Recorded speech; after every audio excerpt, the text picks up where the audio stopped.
Great MLBB action to start off the year dahil nilabas na ang groupings para sa Snapdragon Challenge Finals. By the way, happening from January 6 to January 12. You know what time it is?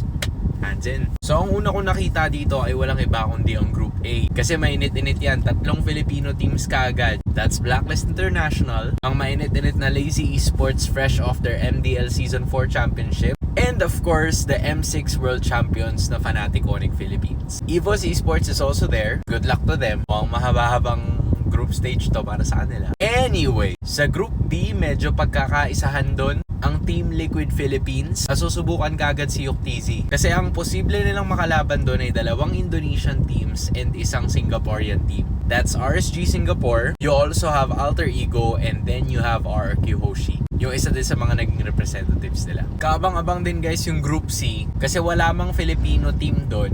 Meron tayong mga Filipino imports na available.